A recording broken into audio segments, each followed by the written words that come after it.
शुभ संध्या। आपण समस्त को मोर प्रणाम। प्रभु दयालु आपण मैंने समस्ते खुशी था। प्रभु सब बेले आपण सहित था। प्रभु को सब बेले डाकतु, ध्यान करतु। देखते सुंदर चित्रटी को प्रभु केमती उद्धार करिसेंती। एते जलमग्न एते पानी भितरू प्रभु केमिति तांको हाथ धरिकी तांकर भक्त को उद्धार करुचंती।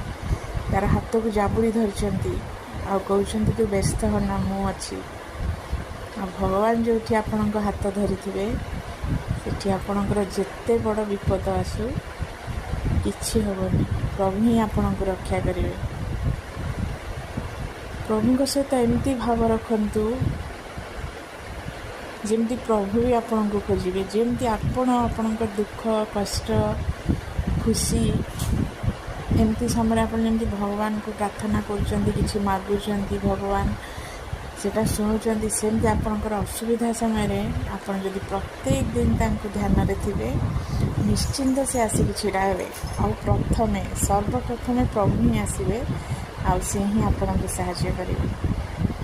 ये दुनिया रे सबु संपर्क मिछ हो पारे किंतु प्रभु सहित आत्मा आत्मार मिलन हृदय हृदयर मिलन होता है।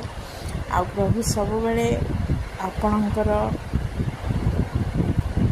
कथा शुणती। आपण जहाँ भी प्रभु को जानती से शुणती।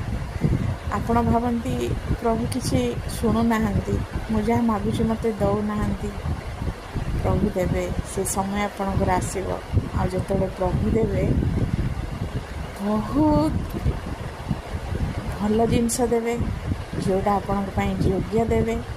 आपण को समस्त कष्ट उद्धार करेंगे। तेणु सब बेले प्रभु को डाकतु, तांको ध्यान रे रुहंतु।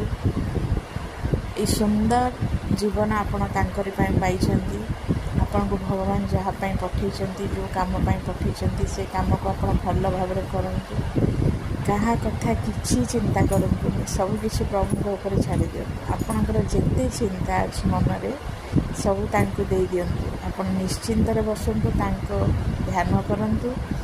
एमती आपण को से सबू कष्ट उद्धार करेंगे। एमती चित्र आपण जहाँ देखुंती एमती समस्त कष्ट से अदृश्य भाव में आसिक केमिति आपण हाथ धरिकी से खराब समय खराब जिनस आपण को बाहर कर आनिबे। आपण से समय ही जानी पारिबे। जय श्री जगन्नाथ।